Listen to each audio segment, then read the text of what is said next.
Headquarter के ऊपर missile hit हुआ है। मतलब हिट से मुराद ये कि ऊपर उसको जो अ,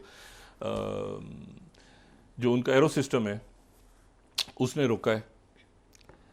और वो इसका मतलब ये है कि वो जो मिसाइल है वो सारे डिफेंस निज़ाम को तोड़ता हुआ तल अवीव में मोसाद के हेडक्वार्टर के ऊपर वो उसको तबाह किया गया। उसके नतीजे में सारी एम्बेसीज़ और सारा पूरा शहर जो है तल अवीव का हिल गया। और बरतानिया ने आज जो है वो 700 अपने जो फ़ौज के लोग हैं उनको मज़ीद 1000 पहले से मौजूद हैं साइप्रस में, कब्रस में, और मज़ीद 700 को वहाँ भेजने का ऐलान किया है कि एमरजेंसी में वहाँ से एवेकुएशन हो बरतानिया से। जो सॉरी लेबनान में जितने भी हज़ार, बहुत बड़ी तादाद बरतानिया के लोगों की मौजूद है लेबनान में, तो वो फौरी तौर पे अगर सिचुएशन हो और इमीडिएटली उनको खाली करने का कहा है कि वो वहाँ से खाली करें और ख़ाली करके वो यहाँ से रवाना हों। अच्छा, अब इसमें जो दूसरा जो इशू है वो ये है, तो ये हिजबुल्लाह जो है वो अपने सारे मिसाइल्स को अभी भी फायर कर रही है, ठीक है। उन्होंने यानी, और उनके पास बहुत बड़ी तादाद में, अब देखें ना, अगर आप किसी भी मरहले पे आपको अगर बार बार ये आयरन डोम एक्टिव करना पड़े या बार बार आपको जो है वो अपने बाकी डिफेंस सिस्टम्स जो कि बहुत महंगे सिस्टम्स हैं वो अगर आपको करने पड़ जाएं, और अगर आप बार बार जो है वो वहाँ से सैकड़ों की तादाद में मिसाइल फायर हो रहे हो, अब भी जब आपने ऐलान कर दिया इसराइल ने कि जी हमने तो लॉन्चर्स को ही तबाह कर दिया, तो ये एक सिचुएशन ऐसी है जो कि एक एक ये नहीं समझें कि वो एक बहुत ही अजब सा एक कॉन्फ्लिक्ट है जो बढ़ रहा है। इसी के दौरान जो है वो एक और बड़ी अहम इसी से रिलेटेड एक और वाक़या बड़ा अहम हुआ है, और वो हुआ है कि यूनाइटेड नेशंस का इजलास जारी है और वहाँ पर मुख्तलिफ मीटिंग्स हो रही हैं, और ज़ाहिर है कि बायलेटरल मीटिंग्स हैं और अहम मीटिंग्स हो रही हैं सारी। लेकिन उसमें जो एक मीटिंग है, मेरा ख्याल है कि वो ज़रा उसको मैं काफ़ी सीरियसली, या उसकी उसकी इम्पोर्टेंस जो है वो इसलिए काफ़ी है कि जो मसूद पशेकान हैं जो कि ईरान के सदर हैं, उनकी मुलाकात जो है वो चाइना के फॉरेन मिनिस्टर वहाँ मौजूद हैं, तो उनकी मुलाकात वांग यी से हुई है। तो चाइना की तरफ से कहा गया है कि बैरूनी जाहिरियत हुई। मैं कंप्लीट यहाँ पे जो CGTN ने जिस तरह से रिपोर्ट किया है 25th स्लाइड, मैं वो स्लाइड यहाँ पे दिखा के उसकी वर्डिंग आप देखें कि जिस तरह से उन्होंने चाइना ने ईरान को कहा है, जो मैसेज कन्वे हुआ है। 25th स्लाइड अगर हम दिखा सकें। अब ये जो है ना, ये बढ़ गया है, यानी मसला ये है कि अब चाइना जो है वो इन्वेस्टमेंट से आगे आ गया है। पहली दफा चाइना अब क्या बात कर रहा है, देखें। China has always viewed it's relationship with Iran from a strategic and long-term perspective and is willing to advance practical cooperation across various fields supporting the development of both nations। तो strategic बात तो ये हो गई, ठीक है। दूसरी उन्होंने साथ ही इसके जो, अगर हम आगे चलें इसी में, तो वहाँ पर फिर वो ये कह रहे हैं कि जी सिक्योरिटी, सॉवरेनिटी, टेरिटोरियल इंटेग्रिटी और नेशनल डिग्निटी और एक्सटर्नल इंटरफेरेंस, ईरान के अंदरूनी मामलात में ये एक्सटर्नल सैंक्शंस हुए या प्रेशर हुआ तो चाइना कंटिन्यू करेगा सपोर्ट ईरान के लिए।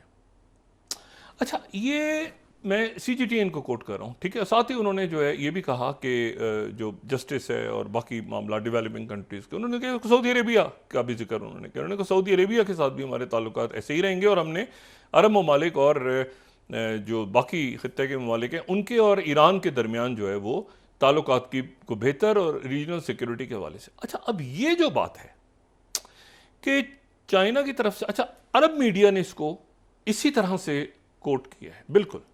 यानी ये तो चाइना का मीडिया हो गया, ईरान की मीडिया ने तो जाहिर है कि अरब मीडिया है वो इसको कैसे खबर कर रहा है। तो अगर मैं 24 स्लाइड, लेकिन एग्जैक्ट वर्ड्स ये बड़े इंपॉर्टेंट हैं, 24 स्लाइड, तो China pledges support for Iran, foreign minister bank से। ये बहरहाल आप देखें टाइमिंग्स क्या है इसकी।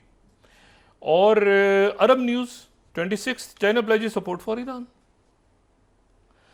अच्छा, ये जो है ना, ये ज़रा यहाँ पर अब चाइना जो है वो एंटर द ड्रैगन, ठीक है ना, मतलब चाइना जो है वो सिक्योरिटी के लिए अब एंटर हुआ है। उसने कहा हम यहाँ पे किसी भी एक्सटर्नल थ्रेट्स और इंटरनल डिस्टर्बेंसेस, और इसमें जो है वो रीजनल, हमने सऊदी अरेबिया और रीजनल कंट्रीज और ईरान के दरमियान मामला को ठीक करवाए, साथ गजा के ऊपर बात की, साथ ये कहा कि ईरान को चाइना सपोर्ट करेगा किसी भी एक्सटर्नल थ्रेट्स की सूरत में। इसी दौरान जो है वो चाइना ने एक और आज काम हुआ है चाइना की तरफ से।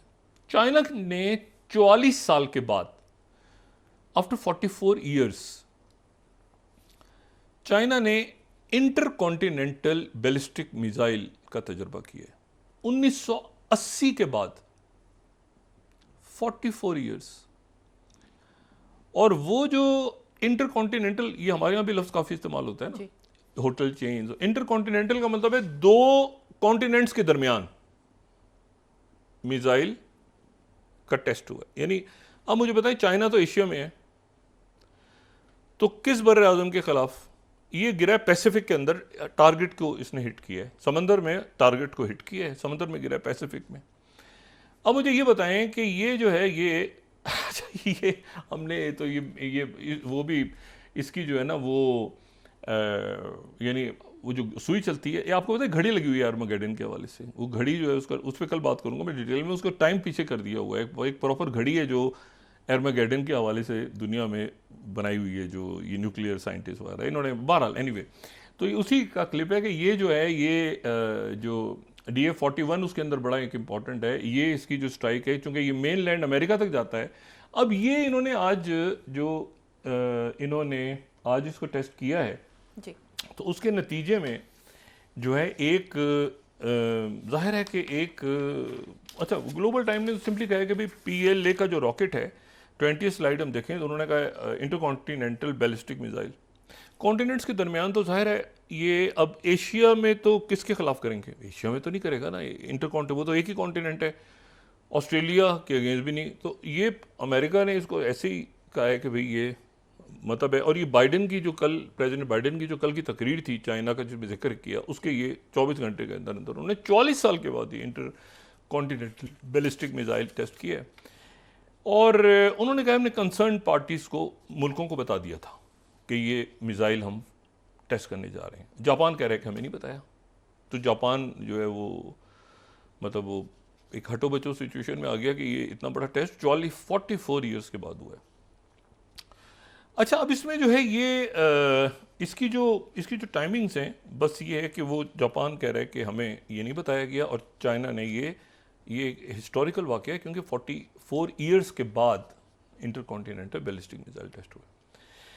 अच्छा, ये सारी इवेंट सारे एक साथ हो रहे हैं। ज़ेलेंस्की पहुंच गए हैं वहाँ पे, ठीक है, और वहाँ पर वो उनकी जो है वो जाहिर है कि वो मुलाकात होगी। मुलाकात में वो कहेंगे कि ये आखिरी मौका है कि वो कहेंगे कि भाई हमें आप ये जो स्टॉर्म शेडोज़ हैं वो इस्तेमाल करने की इजाज़त दें, और जो दूसरे आपके मिसाइल्स हैं अमेरिका के वो भी आप इस्तेमाल करने की इजाज़त दें। तो वो बाइडन अब देते हैं नहीं देते, क्योंकि सारी दुनिया की तवज्जो इस पर चली गई है कि ये चाइना का एक स्टेटमेंट जो आया है कि हम इसमें सिक्योर करेंगे अगर ईरान के ऊपर कुछ, क्योंकि ईरान के साथ उनका कॉम्प्रिहेंसिव स्ट्रेटेजिक पार्टनरशिप है। सऊदी अरेबिया के साथ भी उनकी जो कॉम्प्रिहेंसिव स्ट्रेटेजिक पार्टनरशिप है। UAE के साथ भी उनकी कॉम्प्रिहेंसिव स्ट्रेटेजिक पार्टनरशिप है। तो अब ये है कि वो उसका उन्होंने ये स्ट्रेटेजिक हवाले से बात की, ये इन्वेस्टमेंट नहीं है। ये उन्होंने कहा है कि हम इसको चाइना को मतलब इस मरहले पे उनका ये बयान है।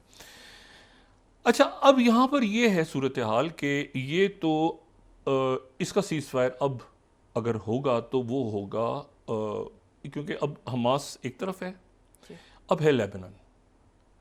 वो मैं वो बात कहता हूँ, वो तमाम लोग जो लेबनान की जिन्होंने सिविल वॉर को देखा है या पोस्ट सिविल वॉर को देखा है या हिजबुल्लाह को देखा है या हिजबुल्लाह को बंदे, वो हिजबुल्लाह के जो लोग, आप उनकी एक बंदे को हटाएं दूसरा आ जाता है, दूसरा पहले से ज़्यादा कमांडर उनका जो ट्रेंड होता है, वो एक बंदा दूसरा तीसरा चौथा वो कतार दर कतार। तो अब ये है कि उन्होंने फ़ौरन ही ये सारे लॉन्चेस ख़त्म हुए तो उन्होंने वो अपना फायर किया, जो कि पहली दफ़ा तल अवीव पे कभी फायर नहीं हुआ। यानी अभी तक हिजबुल्लाह तल अवीव के ऊपर है, मोसाद हेडक्वार्टर पर अगर वो यानी वो गिर जाता तो मोसाद हेडक्वार्टर ने उड़ना था।